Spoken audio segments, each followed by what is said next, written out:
नमस्कार मित्रांनो, आपण आजच्या या व्हिडिओ लेक्चरमध्ये AMVI-RTO 2017 मधील थर्मल इंजिनिअरिंग हा जो सब्जेक्ट आहे, या सब्जेक्टमधील काय जे क्वेश्चन्स पडले होते एक्झामसाठी त्याचं ॲनालिसिस करूयात. टोटल जर आपण विचार केला तर टोटल 20 क्वेश्चन्स विचारले गेले होते 40 मार्क्ससाठी. सो वेटेज जर पाहिलं तर 40 मार्क्सचं वेटेज आहे या सब्जेक्टसाठी. ठीक आहे.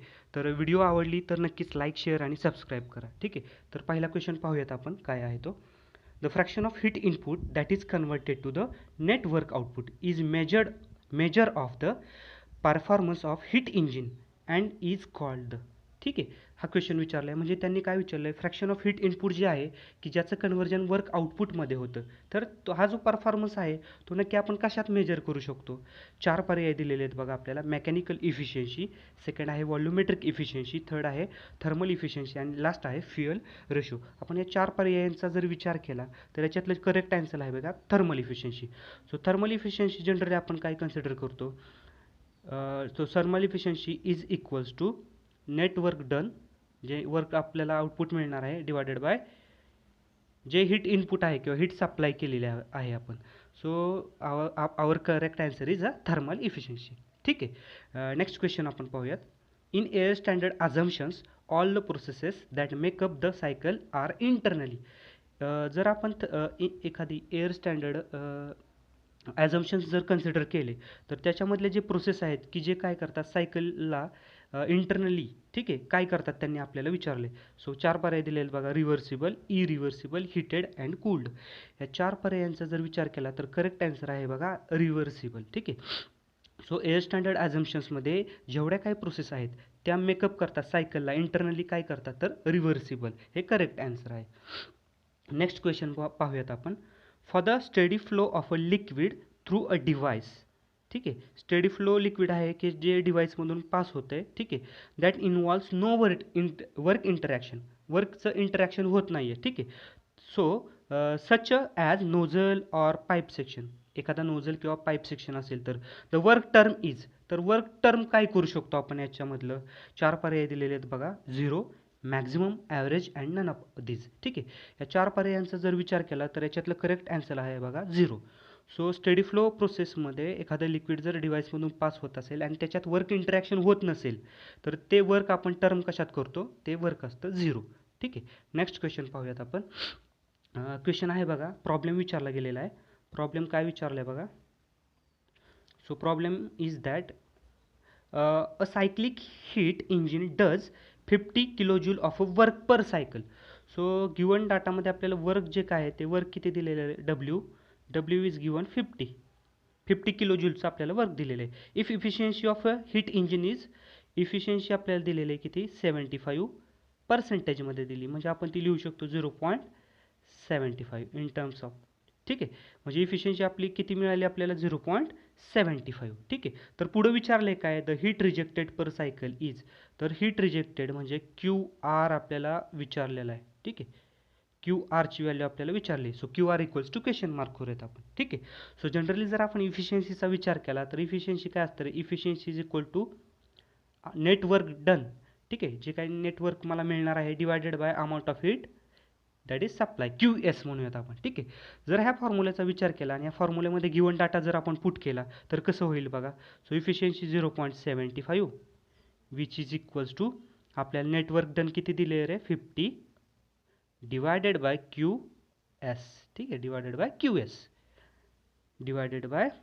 QS. ठीक आहे. QS आपल्याला व्हॅल्यू फाइंड करायची आहे अगोदर. एकदा QSची जर आपल्याला व्हॅल्यू मिळाली की अमाऊंट ऑफ हीट रिजेक्टेड आपण कॅल्क्युलेट करू शकतो. सो हा QS काय आहे रे, QS डिवाइड आहे 50ला. ठीक आहे. म्हणजे तो 0.75ला मल्टिप्लाय होईल आणि 0.75 काय होईल, QSला मल्टिप्लाय आहे तो 50ला डिवाइड होईल. म्हणजे QSची व्हॅल्यू मला कशी मिळेल, QS is equals to 50 divided by 0.75. हे जर आपण सॉल्व केलं तर आपल्याला आन्सर काय मिळणार आहे बघा, 66.67. ठीक आहे. 66.67 हे आपल्याला आन्सर मिळाले. ठीक आहे. किलोजूलमध्ये, किलोजूल आपल्याला हे जे काय आन्सर मिळाले बघा 66.67 किलोजूल हीट सप्लाइड मिळाली. आपण आपल्याला विचारलं आहे का amount of heat rejected, QR आपल्याला विचारलं आहे. सो आपल्याला फॉर्म्युला माहीत आहे वर्क डनचा. जनरल फॉर्म्युला काय असतो, work done is equal to amount of heat supply म्हणजेच QS minus amount of heat QR, that is amount of heat rejected, QS minus QR. So आपल्याला काय काय व्हॅल्यू माहिती आहे, तर W आपल्याला माहिती आहे, W किती दिला आहे 50. QS आत्ताच आपण कॅल्क्युलेट केला आहे किती 66.67 मायनस QR. ठीक आहे, मायनस QR. आता हा QR काय रे, मायनस आहे, तो आहे उजव्या साईडला, म्हणजे तो जर डाव्या साईडला जर आला तर तो काय होईल, पॉझिटिव्ह होईल QR. ठीक आहे, आणि हा 50 काय डाव्या साईडला काय लेफ्ट हँड साईडला तो पॉझिटिव्ह आहे, म्हणजे उजव्या साईडला आल्यावरती निगेटिव्ह होईल. म्हणजे थोडक्यात काय होईल, 66.67 वजा 50. हे जर आपण केलं तर आपल्याला आन्सर किती मिळणार आहे बघा, 66.67 वजा 50 जर केलं, -50 जर केलं तर आपल्याला आन्सर मिळेल 16.67 किलो जूल. ठीक आहे, हे जर आपण केलं तर आपल्याला किती मिळेल, 16.67 हे आपल्याला QRचा आन्सर मिळेल. आपण 4 पर्याय जर बघितले तर आपल्याला आन्सर काय दिलेले आहेत बघा, 16 kilo joule, 33 kilo joule, 37 kilo joule आणि 60 किलो जूल. जर आपण याच्यातला पर्याय जर बघितला तर अप्रॉक्सिमेटली आन्सर जर पाहिलं तर 16 किलो जूल हे जवळ आन्सर आहे. सो 16 किलो जूल हे करेक्ट आन्सर असणार आहे. ठीक आहे, नेक्स्ट क्वेश्चन पाहूयात आपण. The volume flow rate at the outlet of air compressor is dash dash dash at the inlet even through the mass flow rate of air through the compressor is a constant. ठीक आहे, mass flow rate जो आहे ना कॉम्प्रेसरमधला तो constant आहे. तर आपल्याला विचारलं आहे काय बघा, the volume flow rate of rate at the outlet of the air compressor is. Volume flow rate जो आहे ना तो आउटलेटला काय असेल एअर कॉम्प्रेसरच्या, हे आपल्याला विचारलेलं आहे. तर 4 पर्याय दिलेले आहे बघा, मच लेस दॅन, नेक्स्ट दिलेला आहे much greater than, second, third equal to and fourth आहे नन ऑफ दिस. 4 पर्यायांचा जर विचार केला आणि व्हॉल्यूम फ्लो रेट जो आहे outlet of the air compressor, हा जो आहे व्हॉल्यूम फ्लो रेट, तर तो मच लेस दॅन असतो. म्हणजे करेक्ट आन्सर याच्यातलं कोणता आहे, पर्याय क्रमांक 1, मच लेस दॅन. ठीक आहे, नेक्स्ट क्वेश्चन पाहूयात आपण. Reversed Carnot cycle compromise. ठीक आहे, आपल्याला एक रिव्हर्स्ड कार्नॉट सायकल दिलेली आहे, तर ती काय कन्सिस्ट करते बघा, 4 पर्याय दिलेले आहेत. 2 isentropic processes and 2 adiabatic processes. Second आहे बघा 2 आयसेंट्रॉपिक अँड 2 आयसोथर्मल. थर्ड आहे बघा, थर्ड आहे 2 isentropic and 2 constant pressure process, and last आहे 2 isentropic and 2 constant volume process. ठीक आहे, आता आपण काय करूयात, रिव्हर्स कार्नॉट सायकल पाहूयात कशी असते ते अगोदर. आणि इथं आपल्याला आयसेंट्रॉपिक म्हणलेलं आहे, त्यामुळे आपण इथं ड्रॉ करताना TS डायग्राम ड्रॉ करूयात. ठीक आहे, temperature versus entropy diagram draw करूयात. आता टेम्परेचर वर्सेस एंट्रॉपी डायग्रामचा जर विचार केला रिव्हर्स कार्नॉट सायकलसाठी, तर ती कशी डायग्राम असते बघा, this is 1 to 2 process. So 1 to 2 process काय असते, आयसोथर्मल एक्सपान्शन प्रोसेस असते. ठीक आहे, 1 to 2 process isothermal expansion process असते. 2 to 3 प्रोसेस असते आयसेंट्रॉपिक एक्सपान्शन प्रोसेस असते. ठीक आहे, 2 to 3 प्रोसेस जर आपण विचार केला तर ती असते आयसेंट्रॉपिक एक्सपान्शन. ठीक आहे, so this is 2 to 3 process. आणि आयसेंट्रॉपिक प्रोसेस असल्यामुळे एंट्रॉपी कॉन्स्टंट, म्हणून स्ट्रेट व्हर्टिकल लाईन आलेली बघा. एंट्रॉपी एकतर डाव्या साईडला कमी होते आणि उजव्या साईडला वाढते हॉरिझॉन्टली. टेम्परेचरचा जर विचार केला वरती वाढत जातं, खाली डाऊनवर्ड डायरेक्शनला कमी होत जाणार आहे. ठीक आहे, सो 1 to 2 प्रोसेस आयसोथर्मल असल्यामुळे टेम्परेचर कॉन्स्टंट आहे. ठीक आहे, आणि आयसोथर्मल एक्सपान्शन प्रोसेस आहे 1 to 2. 2 to 3 प्रोसेसचा जर विचार केला तर 2 to 3 आयसेंट्रॉपिक एक्सपान्शन प्रोसेस आहे. As it is isentropic expansion process, so here entropy remains constant, entropy constant राहतो. 3 to 4 प्रोसेस परत आपण जर पाहिली तर 3 to 4 प्रोसेसला पण काय होणार आहे बघा, 3 to 4चा जर प्रोसेसचा जर आपण विचार केला, ठीक आहे, तर 3 to 4 प्रोसेस जर आपण बघितली तर 3 to 4 प्रोसेस देखील काय आयसोथर्मल कॉम्प्रेशन. सो 3 to 4 प्रोसेसला काय झालं, आयसोथर्मल प्रोसेस असल्यामुळे टेम्परेचर कॉन्स्टंट. सो टेम्परेचर एकतर वरती वाढतं खाली कमी होतं, त्यामुळे हॉरिझॉन्टल लाईन असल्यामुळे टेम्परेचर काय झालं, कॉन्स्टंट. आणि ही प्रोसेस कोणती, आयसोथर्मल कॉम्प्रेशन. सगळ्यात शेवटची जर प्रोसेसचा विचार आपण केला 4 to 1 प्रोसेस, 4 to 1 प्रोसेस आहे आयसेंट्रॉपिक कॉम्प्रेशन. ठीक आहे, म्हणजे आपण जर विचार केला तर बघा 1 to 2 प्रोसेस कोणती आहे, 1 to 2 प्रोसेस जर विचार केला तर आयसोथर्मल प्रोसेस आहे, पण ती कशी एक्सपान्शन होते. ठीक आहे, 2 to 3 प्रोसेसचा जर विचार केला, 2 to 3 प्रोसेस कोणती रे, 2 to 3 प्रोसेस आयसेंट्रॉपिक प्रोसेस आहे. ठीक आहे, आयसेंट्रॉपिक, आणि ती देखील कशी एक्सपान्शन आहे. ठीक आहे, ती देखील एक्सपान्शन प्रोसेस आहे. 3 to 4 प्रोसेसचा जर विचार केला, 3 to 4 प्रोसेस कोणती आयसोथर्मल आहे बघा. 3 to 4 कोणती आयसोथर्मल, आणि ती कोणतं कॉम्प्रेशन आहे, CO कॉम्प्रेशन. 4 to 1 प्रोसेस जर विचार केला तर 4 to 1 प्रोसेस आयसेंट्रॉपिक प्रोसेस आहे परत.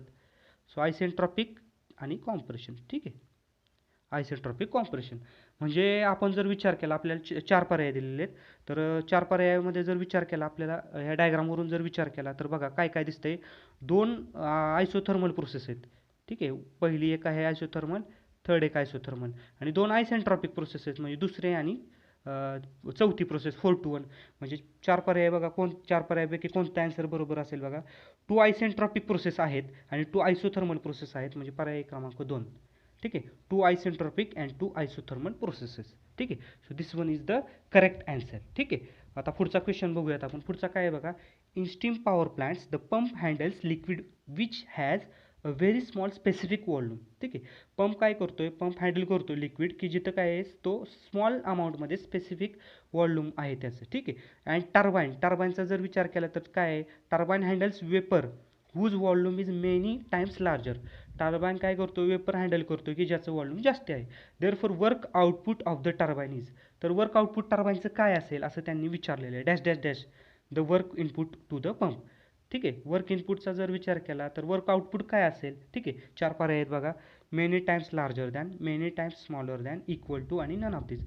चार पर्यायांचा जर विचार केला तर मेनी टाइम्स लार्जर दॅन हे करेक्ट आन्सर आहे बघा. म्हणजे वर्क आउटपुट जे काय आहे ना टर्बाईनचं आपल्याला ते जास्ती मिळणार आहे, मेनी टाइम्स लार्जर दॅन. ठीक आहे, नेक्स्ट क्वेश्चन पाहूयात आपण. नेक्स्ट क्वेश्चन आहे बघा.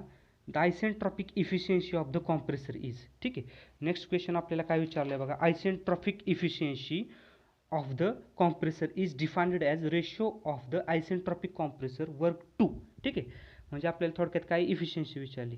ठीक आहे, कोणती आयसेंट्रॉपिक इफिशियन्सी विचारली. तर आयसेंट्रॉपिक इफिशियन्सीचा जर विचार केला तर ती काय असते बघा.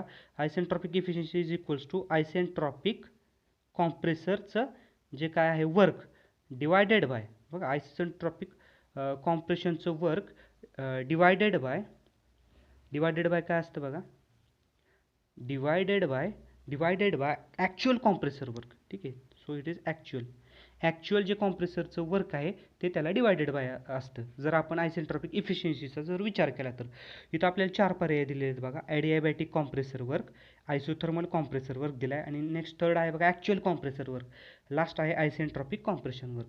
चारही पर्यायांचा जर विचार केला आपण तर ॲक्च्युअल कॉम्प्रेसर वर्क हे त्याला डिवायडेड बाय असतं, कोणाला, आयसेंट्रॉपिक कॉम्प्रेशन वर्कला. सो पर्याय क्रमांक 3 हे करेक्ट आन्सर आहे. नेक्स्ट क्वेश्चन पाहूयात आपण. नेक्स्ट क्वेश्चन काय आहे बघा. नेक्स्ट क्वेश्चन दिलेला आहे. The change of entropy of a closed system. जर क्लोज्ड सिस्टीमचा जर आपण विचार केला तर त्याच्यामध्ये चेंज ऑफ एंट्रॉपी काय असते. चार पर्याय दिलेले आहेत बघा. Is same for every process between two specified state, is not same for the every process between the two specified state. Next आहे बघा. Is same only for the isothermal process between two specified states. Last आहे is same only for the reversible process.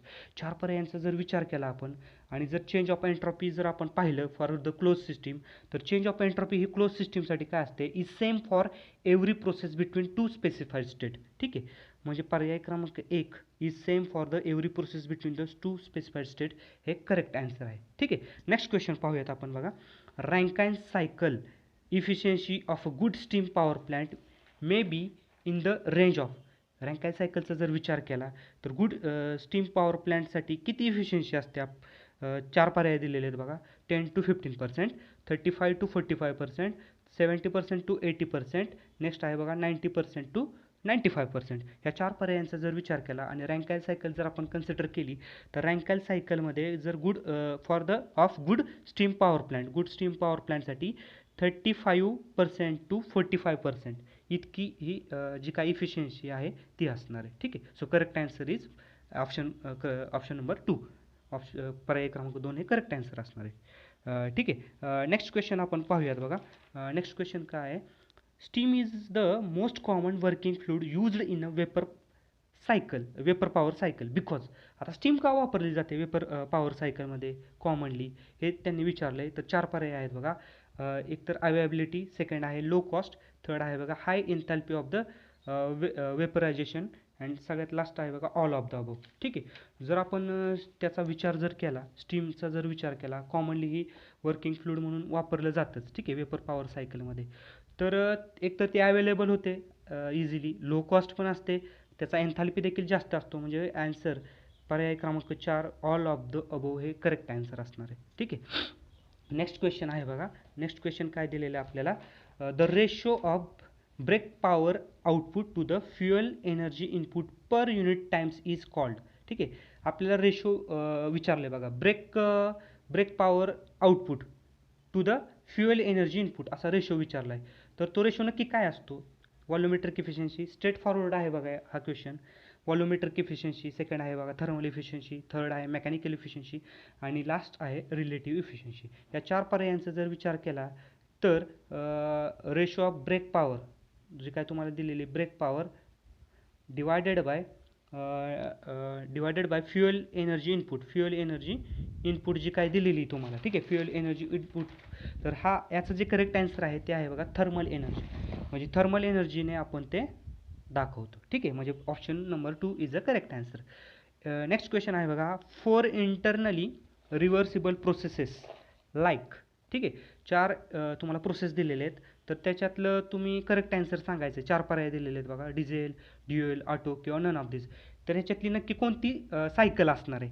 ठीक आहे, 4 तुम्हाला conditions दिलेले आहेत बघा. 1 to 2 काय दिलेले आहे? आयसेंट्रॉपिक कॉम्प्रेशन प्रोसेस दिले. ठीक आहे, नेक्स्ट आहे बघा 2 to 3 प्रोसेस काय दिलेली बघा, constant volume, next isentropic expansion आणि लास्टला आहे कॉन्स्टंट व्हॉल्यूम हीट रिजेक्शन. आपण जर विचार केला त्याच्यासाठी जर पी व्ही डायग्राम ड्रॉ केली बघा, पी व्ही डायग्राम ड्रॉ करूयात आपण. Pressure versus volume diagram draw करूयात. पहिली प्रोसेस काय दिली आपल्याला? 1 to 2 आयसेंट्रॉपिक कॉम्प्रेशन्स. ठीक आहे, so this is 1 to 2 process. 1 to 2 process isentropic compression process. ठीक आहे, नेक्स्ट आहे बघा constant volume heat addition. Constant volume एक तर काय होते रे, उजव्या साईडला वाढतंय हॉरिझॉन्टली, डाव्या साईडला कमी होते हॉरिझॉन्टली, पण ते कॉन्स्टंट असल्यामुळे आपण व्हर्टिकल स्ट्रेट लाईन दाखवूयात. So this is 2 to 3 process. Constant volume heat addition होते बघा, QS म्हणूयात आपण त्याला. नेक्स्ट काय प्रोसेस बघा, 3 to 4 isentropic expansion. Now this is isentropic expansion process. 3 to 4 process, this is isentropic process. ठीक आहे, आणि ते होतं एक्सपान्शन. नेक्स्ट आहे कॉन्स्टंट व्हॉल्यूम आणि सगळ्यात लास्टला आहे बघा constant volume heat rejection. So this is the 4 to 1 process. 4 to 1 process ती कशी आहे? कॉन्स्टंट व्हॉल्यूम म्हणजे म्हणून तिथं व्हर्टिकल स्ट्रेट लाईन दाखवलेली आहे आणि तिथं काय होतं रे, heat rejection, QR. Heat rejection म्हणजे हीट ॲडिशन होते 2 to 3ला कॉन्स्टंट व्हॉल्यूमलाच, हीट रिजेक्शन पण होते कॉन्स्टंट व्हॉल्यूमलाच 4 to 1ला. म्हणजेच कॉन्स्टंट व्हॉल्यूमला जर हीट ॲडिशन होते, कॉन्स्टंट व्हॉल्यूमला हीट रिजेक्शन होत असेल तर ती असते ऑटो सायकल. म्हणजे करेक्ट आन्सर आहे त्याचं ऑटो सायकल. ठीक आहे, नेक्स्ट क्वेश्चन पाहूयात आपण. नेक्स्ट क्वेश्चन काय दिलं आहे बघा. And artificial satellite revolves around the earth with a relative velocity. एक आर्टिफिशियल सॅटेलाइट आहे की जो अर्थच्या म्हणजे रिव्हॉल्यूट होतोय तो अर्थभोवती आपल्या. ठीक आहे, आणि त्याची जी व्हेलॉसिटी आहे ती 800 मीटर पर सेकंड दिलेली आहे, 800 metre per second. If acceleration due to gravity म्हणजे आपल्या गिवन डाटामध्ये जी दिलेला आहे, जी किती दिला आहे रे, value of g is equals to 9 metre per second square दिलेली. ठीक आहे, अँड ग्रॅव्हिटेशनल फोर्स F किती दिला आहे रे आपल्याला? Force is given 3600 Newton. 3000 किती दिला आपल्याला फोर्स? 3600 न्यूटनचा दिलेला आहे. ठीक आहे, then the mass of the satellite. तर आपल्याला मास विचारलेलं आहे त्या सॅटेलाइटचं, तर आपल्याला मास किती असेल असा क्वेश्चन आपल्याला विचारलेला आहे. ठीक आहे, तर आपल्याला स्ट्रेट फॉरवर्ड हा क्वेश्चन आहे बघा. आपल्याला फॉर्म्युला तर माहितीच आहे. फोर्स इज इक्वल्स टू काय असतो रे? Force is equal to mass into gravity. ठीक आहे, सो फोर्स किती दिला आपल्याला? 3600. मास आपल्याला कॅल्क्युलेट करायचं आहे, इंटू जीची व्हॅल्यू आहे 9. सो 9 काय रे, एमला मल्टिप्लाय म्हणजे 3600ला डिवाइड होईल. So M is equals to 3600 divided by 9. So 3600 divided by 9 केलं तर 9 चौक 36 म्हणजे 400 kg. ठीक आहे, म्हणजे आपल्याला 4 पर्याय दिले आहेत बघा. 4000 kg, 400 न्यूटन, 400 kg आणि 450 kg. सो करेक्ट आन्सर किती असणार आहे बघा, पर्याय क्रमांक 3 400 kg. ठीक आहे, नेक्स्ट क्वेश्चन पाहूयात आपण. नेक्स्ट क्वेश्चन काय आहे बघा. It is impossible for any device that operates on a cycle to receive heat from a single reservoir and produce a net amount of the work. तर कोणतं नक्की हा लॉ कोणता असेल असं त्यांनी विचारलेलं आहे, सेकंड लॉ. तर केल्विन प्लँक आहे, क्लॉसियस सेकंड विचारलं आहे, रँकाइन आणि फोर्थ आहे ऑटो सायकल. जर 4 पर्यायाचा विचार केला तर ह्याच्यातलं जे करेक्ट आन्सर आहे बघा, ह्याच्यातलं करेक्ट आन्सर आहे बघा केल्विन प्लँक्स. म्हणजे हे स्टेटमेंट कोणाचं आहे बघा, केल्विन प्लँकचं स्टेटमेंट आहे. केल्विन प्लँक काय सांगतो, हे एक इम्पॉसिबल आहे की असं डिव्हाइस तयार करणं की जे सायक्लिक प्रोसेसमध्ये वर्क होतं, की जे काय करतं, cycle receive the heat from the single reservoir. म्हणजे जेवढी हीट तयार केली आहे ना तेवढ्याच अमाऊंटमध्ये वर्क तयार करतं. हे इम्पॉसिबल आहे. It is not possible. म्हणजे हे सांगते केल्विन प्लॅंक स्टेटमेंट. तुम्हाला ह्या एक्झामला मे बी क्लॉसियस स्टेटमेंट पण विचारू शकतील. ठीक आहे. नेक्स्ट क्वेश्चन आहे बघा. In reciprocating engine the ratio of volume at bottom dead centre to the volume at a top dead centre. म्हणजे आपल्याला काय विचारलं आहे, टॉप डेड सेंटरचा volume to the bottom dead सेंटरचा वॉल्यूम. ठीक आहे. टॉप डेड सेंटरचा, ठीक आहे, TDCचा जो काय वॉल्यूम आहे डिवायडेड बाय BDCचा जो वॉल्यूम आहे. ठीक आहे. तर हा जो काय रेशो आहे तर तो रेशो नक्की काय असणार आहे. ठीक आहे. टॉप डेड सेंटरचा volume divided by bottom dead सेंटरचा वॉल्यूम. 4 पर्याय दिलेले बघा. इफिशियन्सी रेशो, सेकंड आहे कॉम्प्रेशन रेशो, थर्ड आहे फेल्युअर रेशो आणि लास्ट आहे डिमांड रेशो. या 4 पर्यायांचा जर विचार केला, स्ट्रेट फॉरवर्ड क्वेश्चन आहे बघा. कॉम्प्रेशन रेशो म्हणजे कॉम्प्रेशन रेशो हा असा रेशो आहे बघा. टॉप डेड सेंटरचं जे काय वॉल्यूम आहे डिवायडेड बाय बॉटम डेड सेंटरचा वॉल्यूम, हा रेशो म्हणजे कॉम्प्रेशन रेशो असतो. ठीक आहे. नेक्स्ट क्वेश्चन आहे बघा. Thermal efficiency of closed cycle gas turbine plant is increased by. बघा, थर्मल इफिशियन्सी जर आपण विचार केला क्लोज सायकल गॅस टर्बाईनचा तर ती कशामुळे वाढू शकते. 4 पर्याय आहेत बघा. Reheating, intercooling, regenerator and all of the above. जर आपण रिजनरेट जर केलं, ठीक आहे, रिजनरेशन जर केलं तरच फक्त thermal efficiency close cycle gas टर्बाईनची वाढू शकते. सो रिजनरेटर पर्याय क्रमांक 3 हे करेक्ट आन्सर असणार आहे. ठीक आहे. नेक्स्ट क्वेश्चन आहे बघा. नेक्स्ट क्वेश्चन काय विचारला आहे, which of the following is not positive displacement compressor. तर 4 पर्याय दिलेले आहेत की त्याच्यामधला पॉझिटिव्ह डिस्प्लेसमेंट कॉम्प्रेसर कोणता नसेल असं विचारलं आहे. 4 पर्याय आहेत बघा. Root blower, reciprocating compressor, vent blower आणि सेंट्रिफ्युगल कॉम्प्रेसर. 4 पर्यायांचा जर विचार केला आपण तर सेंट्रिफ्युगल कॉम्प्रेसर हा पॉझिटिव्ह डिस्प्लेसमेंट कॉम्प्रेसर नाही. बाकीचे root blower, reciprocating compressor, vent blower हे सगळे पॉझिटिव्ह डिस्प्लेसमेंट कॉम्प्रेसर आहेत. ठीक आहे. So correct answer is centrifugal compressor. 4 पर्याय क्रमांक 4 हे करेक्ट आन्सर आहे बघा. ठीक आहे. नेक्स्ट क्वेश्चन आहे बघा. Zeroth law of thermodynamics defines. Zeroth law नक्की कशाच्या रिलेटेड आहे थोडक्यात त्यांनी विचारलं. इंटरनल एनर्जी, सेकंड आहे बघा एन्थाल्पी, थर्ड आहे टेम्परेचर आणि प्रेशर. आपल्याला माहिती आहे झिरोथ लॉ जो आहे, झिरोथ लॉ काय सांगतो आपल्याला, if 2 bodies are thermally equilibrium with the third body. म्हणजे 2 बॉडीजचं जेवढं टेम्परेचर आहे तेवढं तिसऱ्या बॉडी एवढं जर असेल तर त्या दोन्ही बॉडीचं टेम्परेचर सेम असतं. म्हणजे हे कशाच्या रिलेटेड असणार आहे, टेम्परेचरच्या. सो ऑप्शन क्रमांक 3 पर्याय क्रमांक 3 हे करेक्ट आन्सर आहे बघा. ठीक आहे. नेक्स्ट क्वेश्चन आहे बघा. लास्टचा क्वेश्चन आहे, the work input to the air compressor is minimum if compression law followed as.